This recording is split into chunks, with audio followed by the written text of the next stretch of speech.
When you're 72, people stop asking what you dream about. They just assume you've already lived everything worth living.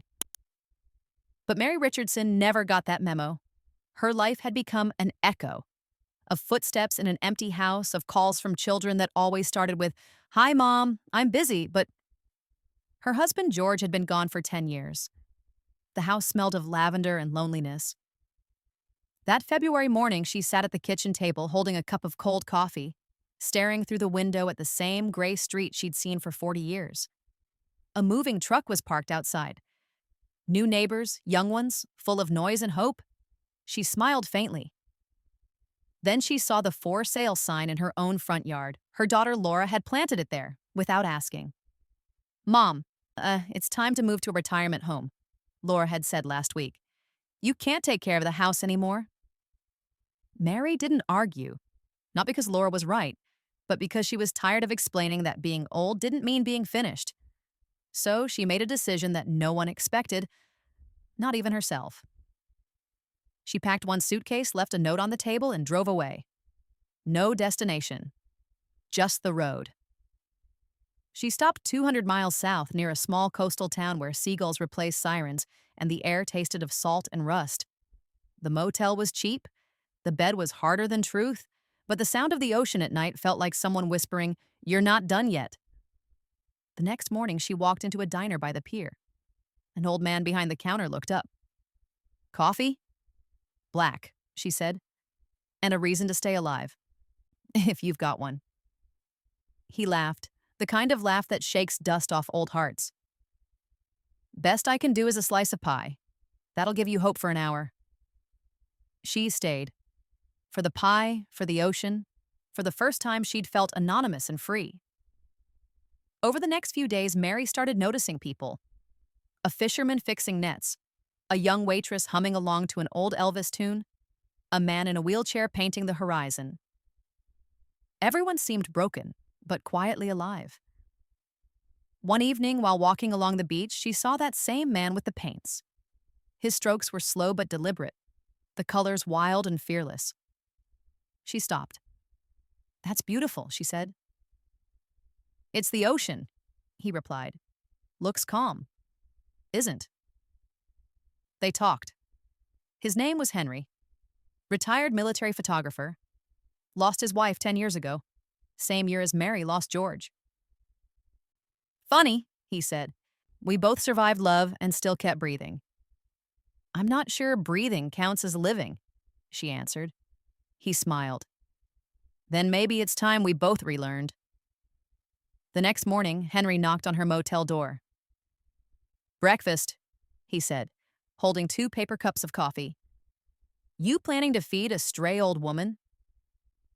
"No, I'm inviting a new friend." And just like that, Mary began to live again, in small ways that didn't look like miracles but felt like them. They went to the town's flea market. Mary brought some of the trinkets she'd packed: George's old wristwatch, Laura's forgotten doll, a stack of books she'd already read twice. She made a cardboard sign. "Every item comes with a story. Ask for it." People did ask. They listened, they laughed, they cried. Henry photographed her talking to strangers, her face glowing in the morning light. Later, he said, "You tell stories like a movie I want to keep watching." "Maybe because I never got to direct my own life," she replied. That night, as they sat by the water eating sandwiches, Henry said quietly, "You know, I think you left more than a house behind." "I left who I was supposed to be," Mary whispered. "Now I'm figuring out who I actually am." The ocean roared in agreement. Weeks passed. Mary and Henry fell into a rhythm that didn't need clocks. Mornings by the sea, afternoons wandering the town, evenings spent watching the sun sink into the horizon, as if it too was ready to rest. Mary hadn't felt that kind of quiet joy in decades. She was starting to believe that maybe, just maybe, life still had chapters left for her. But peace never stays untested. One Friday, while sorting through her phone, she noticed 15 missed calls from Laura and 3 from her son, John. Her chest tightened. She hadn't told them where she was. She called Laura first. Mom, do you have any idea what you've done?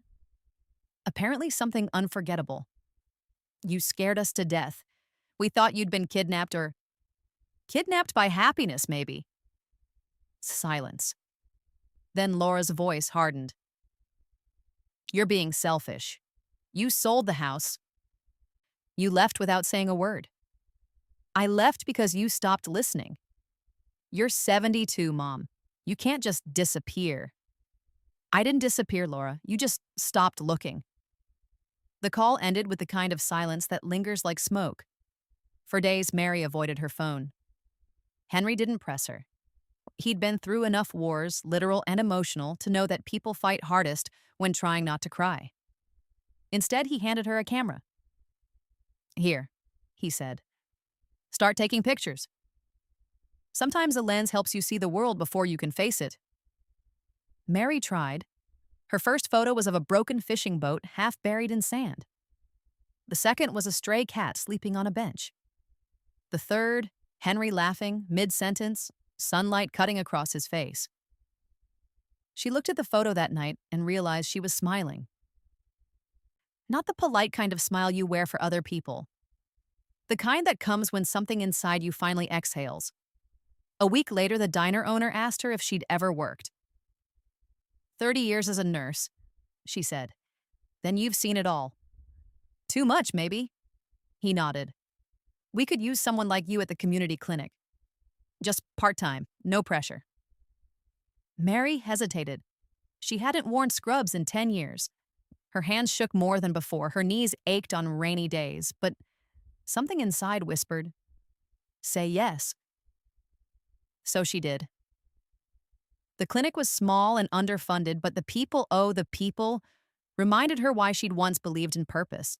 There was the widow who came just to talk, the teenager with bandaged hands who said, "Don't tell my dad," and the fisherman who refused painkillers because real men handle storms. Mary listened to them all.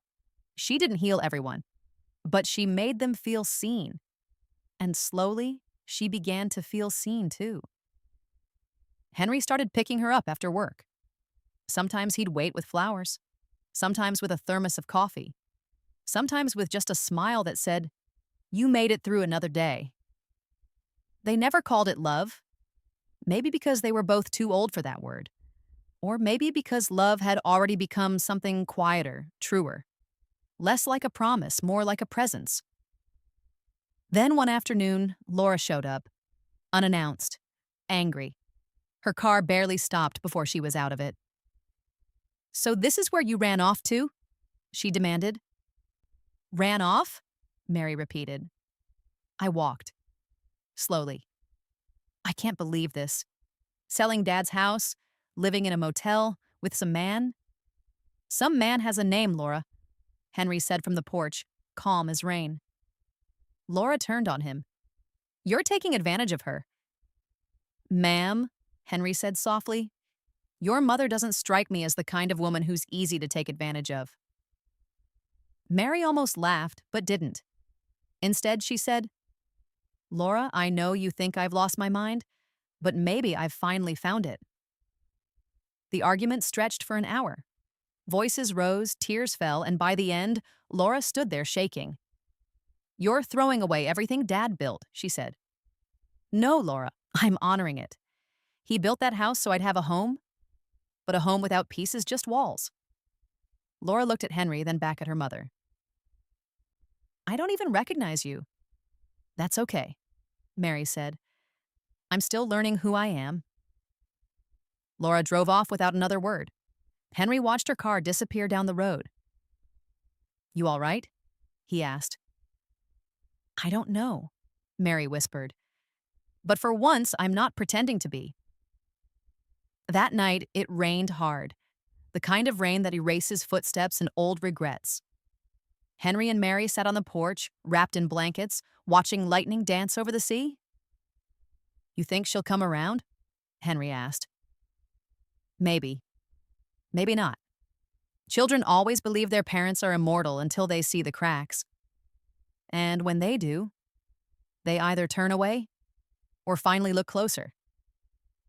She leaned against him, and for the first time in decades, she didn't feel like a burden. She felt alive. Fragile, yes, but real. At dawn, the rain stopped. A rainbow stretched across the ocean, faint but stubborn. Henry pointed to it. Proof, he said. Of what? That storms don't last forever. Mary smiled. Neither do rainbows, but maybe that's the point. They sat there in silence, the kind of silence that says everything words can't. Spring arrived like forgiveness after a long silence. The days grew brighter, and for the first time in years, Mary found herself humming while folding laundry, smiling at nothing in particular. She and Henry spent their mornings at the lake, sipping coffee and pretending they weren't counting the moments left. Then one morning, everything changed.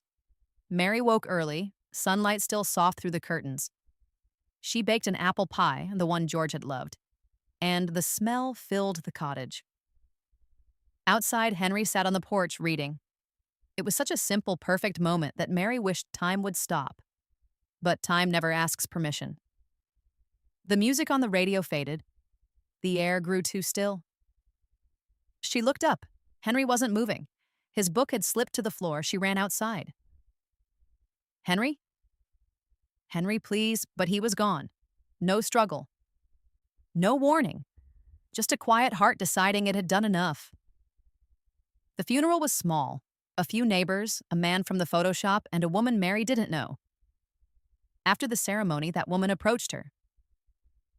I'm Henry's sister, she said softly. He told me about you. He said you made him laugh again.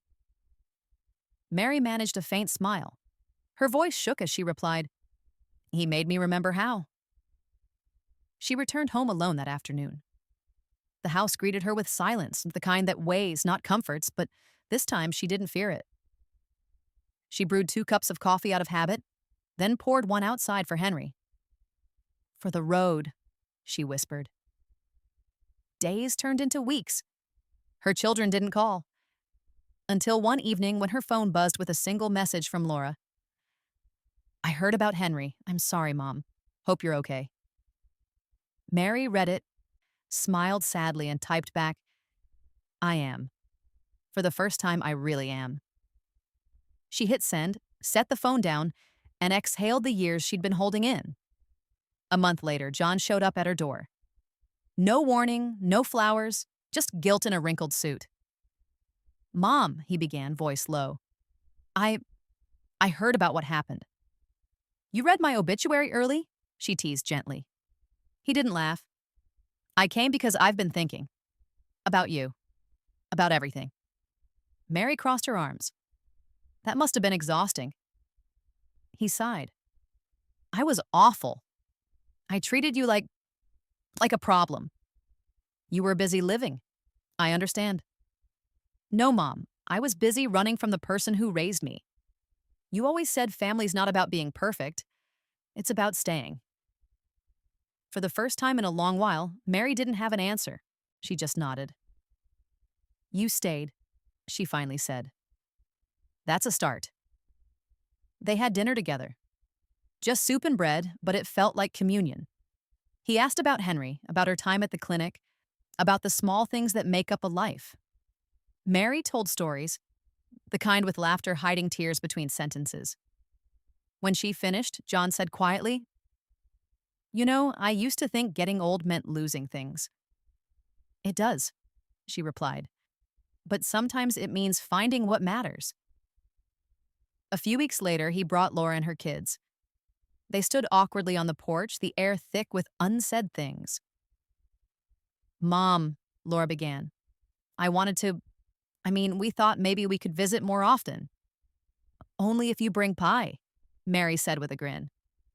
They laughed, a shaky, healing kind of laugh that sounded like truce. And for the first time in decades, her home felt full again. That summer, Mary returned to the lake. She carried Henry's old camera and took pictures. The dock, the sky, the old tree by the water. Each click felt like a heartbeat. She took one photo of her reflection in the lake. The woman in the water didn't look broken, just weathered, like something that had survived storms and still stood proud. She whispered, "I'm not done." The wind seemed to answer back, brushing her cheek. That night, she put on the cassette Henry had left her. Elvis crooned through the static. She closed her eyes and saw him. The porch, the coffee, the smile that made her believe again. "You were right, Henry," she whispered. "Storms don't last forever." Then, with a trembling smile, she added, "But they sure do teach you how to dance in the rain." The first real morning after grief is strange. The sky looks the same, but your eyes don't. Colors feel louder. Coffee tastes honest. And when the house settles, it sounds less like emptiness and more like a heart learning a new rhythm. Mary woke into that kind of morning. She made 2 cups out of habit, set one on the porch rail for Henry, and kept the other for herself. A gull landed on the dock post and watched her as if waiting for instructions. "I'm still here," she told the bird, "and I've got work to do." Work meant the clinic. The waiting room had its regulars, the fisherman who refused to admit his back hurt, the widow who came for blood pressure checks and stayed for conversation, the teenager who asked for extra bandages for art projects. Mary learned how to make eye contact feel like medicine. Sometimes people left with nothing but that. Sometimes that was enough. One afternoon, a woman in her late 50s arrived with swollen hands and tighter shoulders. Mary recognized the kind of pain that isn't on a chart. She listened. She warmed a compress.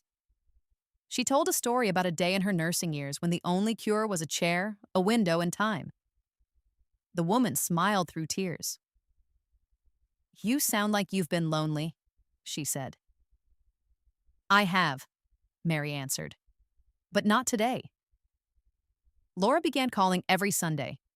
Not long conversations, just steady ones. Weather, kids, the garden that refused to grow tomatoes. The job that paid the bills but not the soul. Mary did not fix. She did not guide. She did a harder thing. She waited for her daughter to reach for her. And then one evening, Laura did. "Mom," she whispered, voice cracking like ice on a spring river. "I'm filing for divorce. I don't know who I am without holding everything together." Mary stared at the window until her reflection steadied. "You're my girl," she said. "That's who you are. Not because of me, because you keep getting up." "I was wrong about you," Laura said. "About so many things." "We were wrong about each other," Mary answered. "Let's be right now." They cried. They laughed. They said nothing for a long time and somehow said everything. John visited too. He showed up with groceries he couldn't afford and plans that made no sense. Failure had softened him. That's what humility does. It sands the edges pride can't reach. "Teach me how to start over," he admitted, hands flat on the kitchen table. Mary put George's old notebook between them. "Lesson 1," she said. "Start small. Lesson 2, apologize when you can. Lesson 3, keep showing up." He nodded like a student who wanted an A but finally understood the class was about living, not grading. The next week, he came back with a repaired fence post and 2 loaves of bread he'd baked himself. They tasted like effort. They tasted like home. The town planned a summer fair, the first since the fire and the flood of truth that followed. Mary proposed something new, the memory market. "Not junk," she told the committee. "Stories. We'll sell pies and photographs and old records, but each comes with a memory. People need to hear one another again." They gave her a corner by the bandstand and a hand-painted sign that read, "Take a story, leave a story." On the day of the fair, the street smelled like kettle corn and wood smoke. A local band played songs everybody knew by muscle memory. Kids ran with chalk on their fingers. Dogs wore small bandanas as if life had always been kind. Mary set out a tin box, a stack of index cards, and Henry's camera. "Tell me something true," she said to whoever stopped. "I'll trade you something I learned the hard way." An elderly man admitted he still talked to his late wife in the laundry aisle. A young mother confessed she hid in her car to cry and then felt guilty for feeling better. A retired teacher said she missed the sound of a classroom exhaling at the final bell. Mary wrote each story in gentle ink, She took their portraits, not the posed kind, the breathing kind, and pinned them to a clothesline that fluttered like a prayer flag. By afternoon, the line stretched the length of the block. People read softly. Strangers nodded at strangers as if saying, I carry this too. Laura arrived with the kids. They handed Mary a pie that sagged in the middle and a card that did not. Inside it said, Thank you for staying. Mary kissed their foreheads and felt something old stitching itself back to whole. John came later with a folding chair and a grin. Sold out of bread, he bragged. Turns out humility pairs well with rosemary. Mary laughed so hard she had to sit. He leaned toward her. I'm proud of you, he said. I never said that. You needed to hear it. I did, she answered. So did you. Toward evening, the mayor, a different one now, asked Mary to say a few words on the makeshift stage. She did not prepare a speech. She climbed the steps the way the day had taught her. Slowly, without apology, I used to think life was a mountain, she began, voice strong in the borrowed microphone. You climb, you reach the top, and then you come down. But it isn't like that. It's tides. It's weather. It's fire some years and rain the next. And if you're lucky, it's people who hold the rope when you slip. She paused. The crowd was quiet in that respectful way that feels like being held. I left my house because I thought no one wanted me. I was wrong. I didn't want myself. Not yet. But then I met a man who taught me to laugh again, and a town that remembered how to listen, and children who learned how to turn around. She lifted Henry's camera. I started taking pictures because I was afraid I'd forget. Turns out, the camera taught me to see. That's all we're doing here, seeing one another. Ourselves. A breeze lifted the edge of the banner over her head. Take care of this place, she finished. Take care of each other. Take care of the stories, because when the storms come, and they always do, stories are what we tie our boats to. When Mary stepped down, the applause wasn't loud. It was long. The clinic kept a small jar by the sign-in sheet. A handwritten label read, For the Hospice. Mary never told anyone how much she dropped in there each month. George would have approved. Henry would have said, Of course you did. One dusk, when the clinic had emptied and the mop bucket was a moon at her feet, Mary found a letter tucked under the jar. Inside was a donation receipt for a sum that made her sit down and breathe. There was no signature. Only 4 words. For the ones waiting. She closed her eyes and pictured a hand she recognized but could not place. Maybe kindness doesn't need a name to count as truth. Another season turned.